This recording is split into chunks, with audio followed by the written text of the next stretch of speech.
Jau vairāk nekā 10 gadus Romu kopiena neatlaidīgi strādā, lai plašākai sabiedrībai atklātu savas kultūras bagātību un atvērtu sirdis sadarbībai.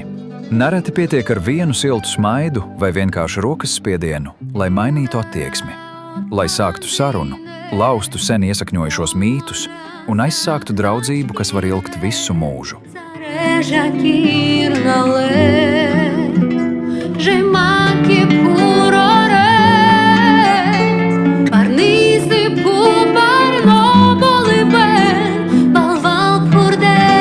Romi ir šeit, lai dalītos savas tautas gudrībā par attiecību veidošanu un spēku pārvarēt jebkuras grūtības.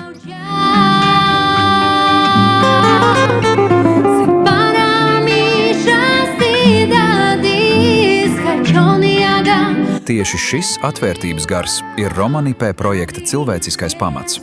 Romanipē projekta ietvaros Romu jaunieši no Somijas ieradās Latvijā, lai satiktos, veidotu saikni un kopīgo darbu aizvestu līdz noslēguma posmam. Mēs esam saņēmuši ļoti labu atgriezenisko saiti par visām šīm epizodēm. Gan Romu kopienā, gan Latvijā. Mums tas ir jādara, jo ir ļoti svarīgi, lai jaunā paudze klausītos un mācītos.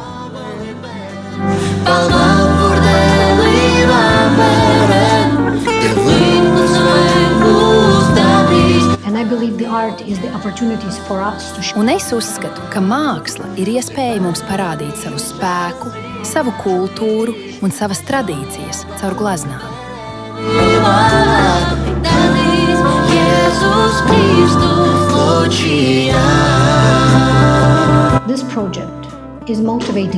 Šis projekts mani motivē, jo mans mērķis ir parādīt manas tautības bērniem, kā būt drošākiem un integrēties mūsu valstī.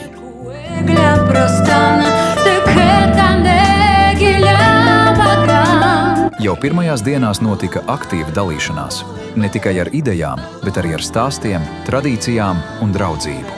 Turpinot gadiem ilgo kopienas darbu, kura mērķis ir pārvērst ziņkāru izpratnē.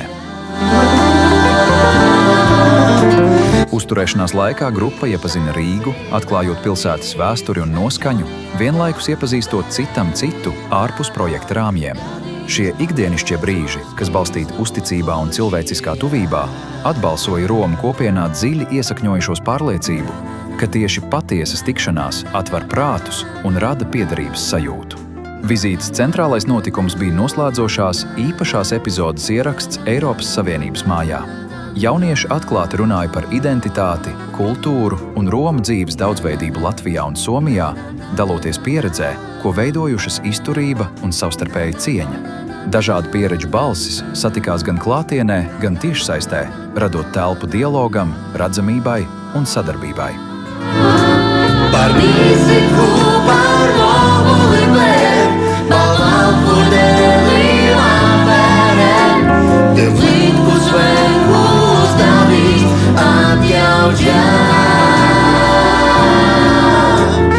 Dalībnieki apmeklēja Romu vēstures un mākslas muzeju, diskutējot par mantojumu, atmiņu un mūsdienām, kā arī iepazinās ar laikmetīgo Romu radošumu, digitālās mākslas izstādē un atklātā sarunā ar mākslinieci. Un jebkurš cilvēks, kurš pieiet pie īstas gleznas, sajutīs visas tās emocijas, kuras mākslinieks piedzīvoja tajā brīdī, kad viņš to radīja.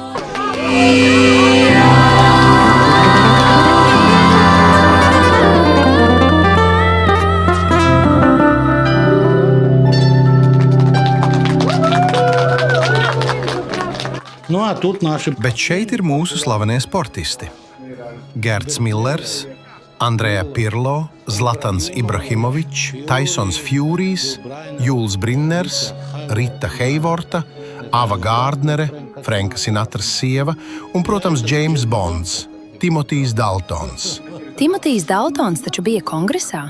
Jā, 1996. gadā Barcelonā. 96. gadā Timotijs Daltons piedalījās Startautiskās Romu apvienības kongresā.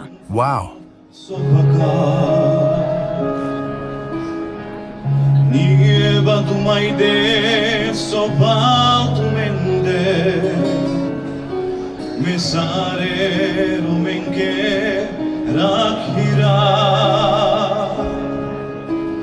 Tu san sopaka quasi più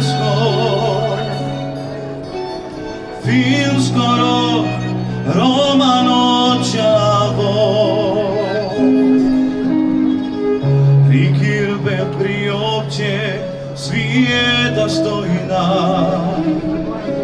na mankame Božje ničivo. Pašuvaju me tu menke sastija, Deciden zemljensa viriti. Tā ir Latvijas romu vēsture, sākot no 15. gadsimta līdz mūsdienām. Ir Lūkas evaņģēlijs, iztulkots romu valodā.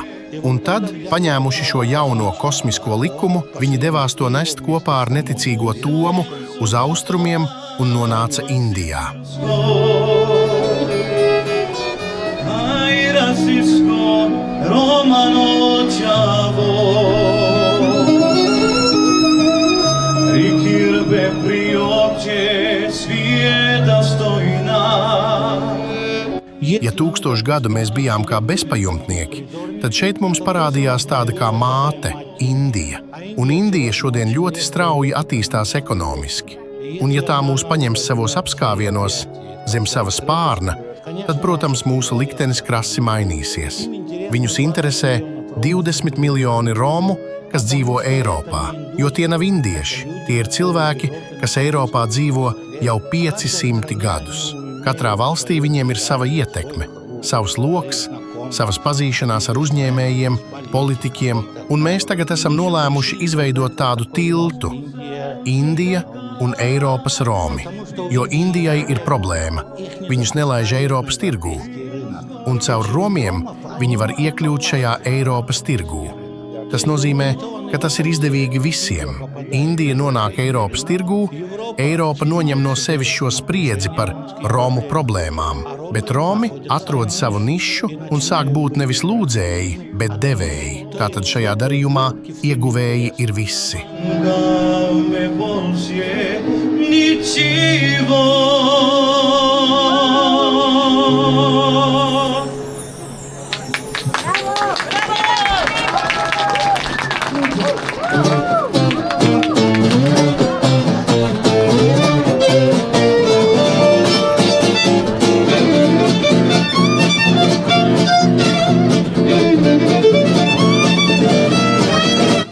Šeit ir iemūžināta ļoti interesanta romu gudrība.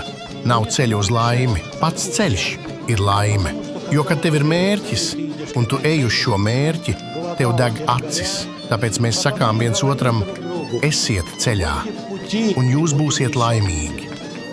2 miljoni romu, kuri tika nogalināti Otrā pasaules kara laikā, bija informācijas nesēji. Šis slānis, vesela paudze, tika pilnībā izsvītrota no mūsu dzīves, un mēs palikām bez nekā. Mēs šo informāciju vācam pa druskai. Mans sapnis, mans uzdevums ir uzbūvēt šādu memoriālu Rīgā. Katrai Eiropas valstī jau ir savs memoriāls. Katra tikšanās vēlreiz apliecināja, ka kultūra nav tikai parādāma, tā ir dalāma.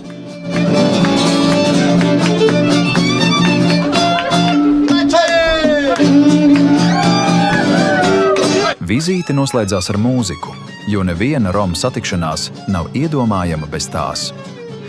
Kopā ar Romu folkloras ansambli Ame Roma dalībnieki no Somijas piedalījās brīvdabas koncertā Rīgas Ziemassvētku tirdziņā, kur mūzika kliva par kopīgu valodu, kas vienoja cilvēkus pāri valstīm un kultūrām.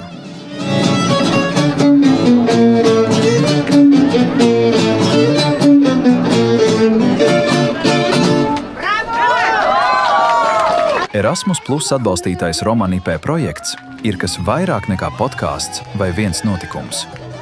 Tas ir par jauno Romu balsu stiprināšanu, starptautiskas sadarbības veidošanu un ilgtermiņa darbu, atverot sirdis caur dialogu. Viss ir vienkārši lieliski. Man ir ļoti prieks to dzirdēt. Patiesi, no visas sirds.